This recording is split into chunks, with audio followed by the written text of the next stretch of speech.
What up, world? What up, world? What up, world? What up, world? It's your main man. I am DJ Double Dose, man, coming at you with another episode of Double Dose of Reality Sports, man. Listen, man. Hey, look, we had to do it live.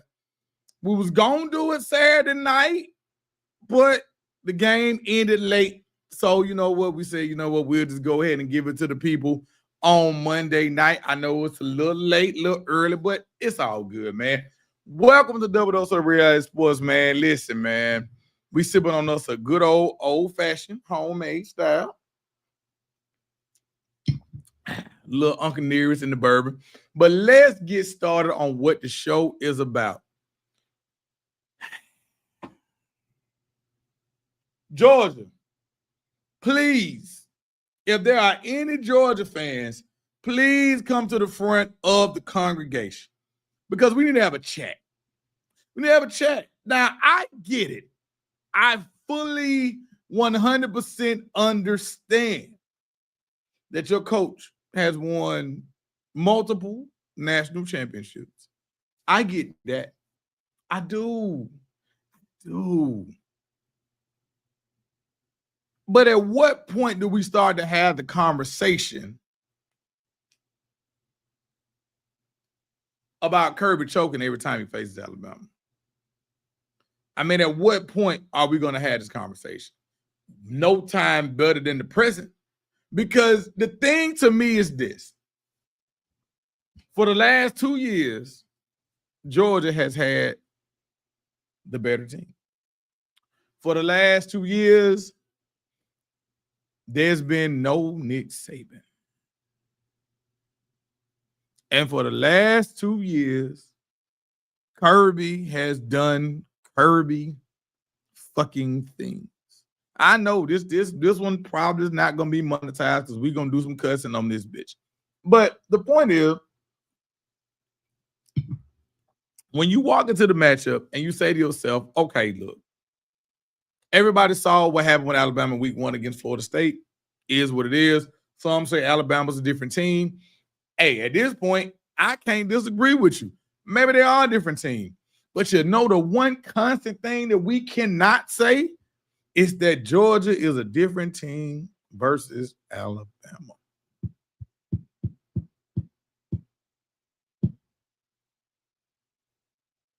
This man is 1-7 against Alabama.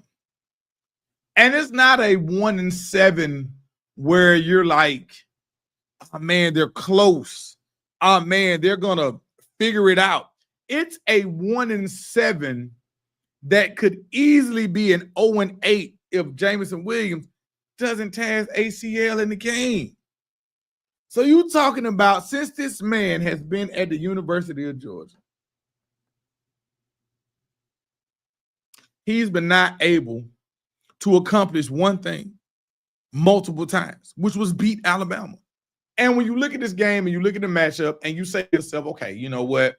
Alabama's coming into it where they have nothing to lose. Georgia's the favorite. Alabama's coming to it with nothing to lose. Ty Simpson is on fire. I ain't got no beef with no Bama fan who wants to tell me those said things. None whatsoever. My only issue is if you are a Georgia fan and you look at this game and you look at the way it unfolded, how are you okay with the results? You are at home. I don't know the last time Georgia played Alabama at home. I know it's been a while. And not only are you at home against Alabama, you have the better team, quote unquote. And you proceed to get down rather early. I mean, to the tune of you were down at one point in this game, you were down 14-0. Yeah, that's you, Kirby. 1-7. That is you. You were down 14 to shit to Bama at home. Now, somebody might say, Double Dose, okay, well, you know, things happen. I get it. You know what I'm saying? Things happen. It's cool. You know, we don't have to, we ain't got to dwell on it. It's cool. I understand that. But you fight back You get the game to, Bama puts up 24 points in the first freaking half. 24 points in the first freaking half. And you say to yourself, okay, we're going to be all right. We're going to be all right. And then you proceed to fight back. You fight back. You fight back. You fight back. You fight back. All for you to get into the fourth quarter. And here comes Kirby right on motherfucking schedule with a Listen, I'm all for, and like I said on Cutting Up earlier tonight, I'm all for analytics. I'm all for going for fourth downs. I'm all for that. Hey, fourth downs equal you are playing to win the game. I get that shit 100%. But man, Bama hadn't done nothing the whole second half. Why are you pressed?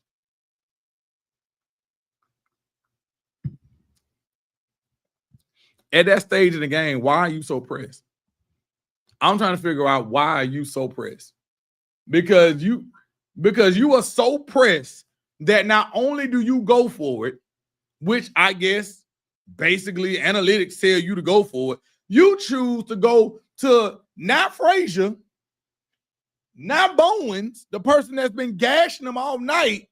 You choose to go to somebody who was cold as ice and run a toss play to them instead of taking your points. Now, I've been in different sports groups, you know what I'm saying? A lot of people have argued back with me, and that's cool, that's fine. But my point is, if Alabama had done nothing in the entire second half, and we're in the fourth quarter, and you're inside the 10, why not take your motherfucking points and go into overtime? Just a thought. Just a damn thought. But in true Kirby fashion, what does he do? Choke yet a goddamn again. You're right, Marlon. You're right. You 100% right, man. Take your damn points. And you proceeded to lose again. Now, from the Alabama side of things, because we also got to talk about winners. I don't want people to chime in and think that we only going to bad mouth or whatever the case may be. You got to talk about the winners. And from an Alabama standpoint, you held on for dear life. You still can't run the ball, and that's okay. Your defense still can't stop the run, and that's okay. Because in the end, you walked into Athens, and you walked out with the victory. The Georgia side of things, I personally don't know where do you go from here. I don't know. Your head coach is 1-7 against Alabama, could be 0-8. I don't know how we move on beyond this if you're Georgia. I mean, because last year you won the SEC, but nobody talks about it. You had this big old marquee matchup in your building, and you lost yet again. If you are Georgia, I don't know where the arrows point up in a positive direction, because I legitimately do not know what happens from here. I mean, we know what the standings say. And then we got to think about it like this. Let's break this down. Let's break it down from this point too. What was wrong with taking your points? What was wrong with taking your points? Did you not continue to trust your defense? Because a lot of us were confused. And then you proceeded to continue the confusion with the shit you did with clock management. Now, a lot of y'all got issues with clock management. I don't know how y'all getting paid millions of dollars and y'all have all these issues with clock management. But that's neither here nor there. You had clock management issues. You have a chance to, I don't know, I guess get a stop. But what do? 3rd and 1, you call a timeout before 2-minute warning. Makes no sense. Nobody in the booth understood it. We're all watching like, why in the hell would you do that? But yet it's Kirby again, and you do it. So hats off to Alabama, because at the end of the day, when people counted you out, you rose to the occasion. I personally, if I was a Bama fan, I don't know how I would feel about that second half, because it looks like when people get a bead or they get a read on Ty Simpson and they muddy up the picture, things get a little rocky First half, you scored 24 points. Second half, you didn't score shit. So again, and you still, even with Jam Miller, I know it was his first game back, and he's working himself back into the equation. You still can't run the ball, and you still can't stop the run. So that's going to be something that we look toward or look forward to going this weekend with Vanderbilt, because we already know what Vanderbilt is going to do in Tuscaloosa. You know, hats off to Bama. You pulled up the win. You are now ranked in the top 10. Hey, nobody can't take nothing from y'all. Amen. Rock on. Now let's get to this damn debacle in Charlottesville of Florida State. Yeah, let's talk about this. It happened on Friday. A lot of people lost, so it kind of got swept under the rug. But most of us, we didn't sweep that shit under the rug. You go to Virginia, and what everybody knew was a trap game. Everybody in the world knew that this was a trap game. We all knew it. And what did you proceed to do? Feed into the trap game. You fed into the trap game. And when you feed into said trap game, you saw the things that happened, and you saw what happened from there. You got the same thing we just talked about with Georgia. You did the opposite on the road. You got down 14-0 on the road. You got down 14 shit on the road, and you knew better. And you knew better. I think that's the killing part about this. You knew what this game was. The whole week, they kept telling you about what happened with Warwick Dunn. They kept telling you about the anniversary. You knew this. So you go into the game, and what do? You get down 14 shit. I know a lot of people are going to blame the refs. Man, I don't do that. I don't get into the referee thing, because you know what? You shouldn't let the game fall into the hands of the referees in the beginning. You get down 14-0. You come rowing back. You make it 21-14. You mess up again before the half. Now it's 21-21. And we all saw the end of what happens from there. Now, from a Florida State perspective, look, it's real simple. You got to beat Miami next week, or this week, which we already knew you had to do any damn way. That doesn't change anything about that. It just makes it a little bit more difficult. So, from a Florida State perspective, you got to take from it as, hey, understand what happened, move on, and we'll see what happens against Miami, man. I don't think none of us are disappointed to the point where we think that it can't be achieved, but we do know that if that defense plays the way that it did, we got a lot of work cut out for us, and we got a lot of shit that we got to tighten up. Continuing on with college football. Hey, man, LSU. I know a lot of y'all follow my show as I sip my old fashioned. I know a lot of y'all talked a lot of shit about LSU. Y'all told me Nuss was the truth. Y'all told me that LSU had a chance to win the SEC. How in the hell y'all let Lane get that off? How? I just want somebody from LSU, whether it's Vern, whether it's Travis, whether it's Kyle. I know I did this impromptu. I know this was an impromptu live. I just want to know, can somebody from LSU please tell me or enlighten me on what the hell happened? Because I'd like to know, how in the world did you guys go to Ole Miss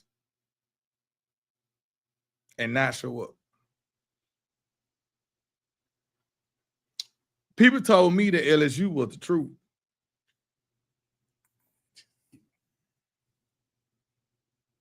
I'll wait. I mean, I'm waiting on the comments. I'll keep looking to see if any of y'all want to come, and keep looking to see if any of y'all want to come and tell me what's going on. Because I mean, my homeboy Travis, he said LSU was the SEC champs in the preseason. that offense looks real shaky right now. I mean, they can't run the ball. Nuss still looking like Nuss. Ain't Nuss been there like 50, 11 years? How long Nuss been at LSU? And we still can't get this together?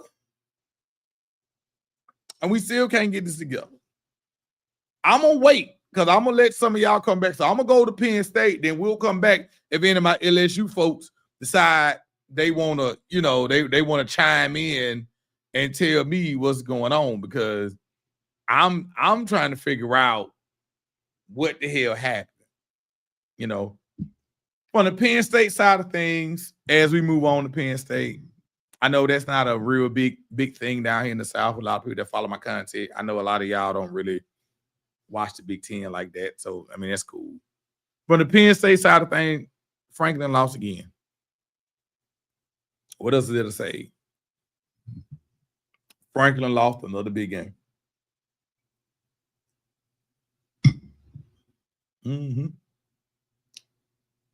It was back and forth. It was a typical Penn State game. It was back and forth. They had a chance. And then in the end, Drew Aller, when is Drew Aller going? When up? Drew Aller is, you know what? That whole crop, Drew Aller, Nussmeier, Cade Klubnik, that whole crop of quarterbacks that are veterans that everybody is seeking to and expecting to have all this experience, they all are ass. And you know what? That's the one thing I guess I can double back to Alabama and give Tyler Simpson his credit. He sat, he waited, and although he had to blip against Florida State, hey man, Ty Simpson been doing this thing. But when you talk about Drew Aller, we all watched, you know, we all watched the Big Ten Media Days. We all listened to, you know, Drew Aller, and we all listened to everybody with all the things they had to say. And Penn State was arguably the favorite to win the Big Ten. Man, Penn State look like the same damn Penn State. Yep. They look like the same damn Penn State. So we're going to leave that at that. Auburn, I got to touch on y'all for a second. Jackson Arnold is ass. Tuck, G, Darius. Man, I know some of the Auburn fans, and my heart goes out to y'all. My heart goes out to y'all for one simple thing and one simple thing only. You have a championship caliber defense with a bottom SEC offense. The Jackson Arnold project should be over. It should be. I don't know, where do you go from here? You have someone on your bench that you recruited, and said person should probably be your starter. But what do you do from here? Terry, Terry, you can hop on with me too and let me know what are your thoughts, because I mean, at the end of the day, I'm just trying to figure out where do you go from here? Because you can't, there's no way in hell you can possibly tell me that Jackson Arnold is the answer, because he's not. And at what point do Hugh Freeze realize that he's not the answer and that I need to move on?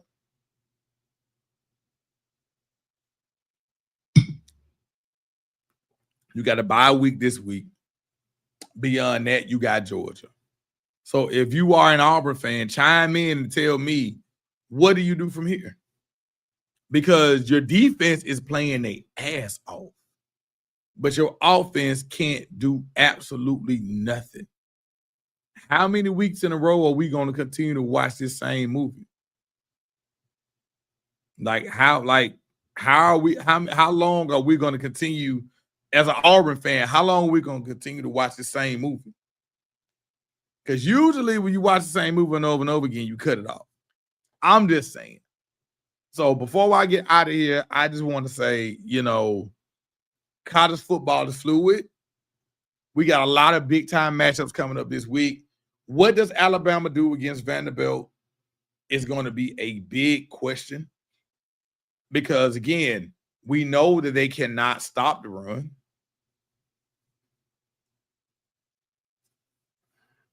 So what does Vanderbilt game plan to do in that situation? And if you talk about Florida State, if you ask me about Florida State, the only thing I got for you is this: struggled against a scrambling quarterback or running. Oh, I'm sorry, I don't want to label him. Struggled against a mobile quarterback. Carson Beck, you know where he's going to be. You know where he's at. What do you do from there? And that's that. College football right now is fluid. It's moving. We got a lot of moving parts. Nobody is dominant. You looked at last weekend, you saw how many losses that we got from across the country.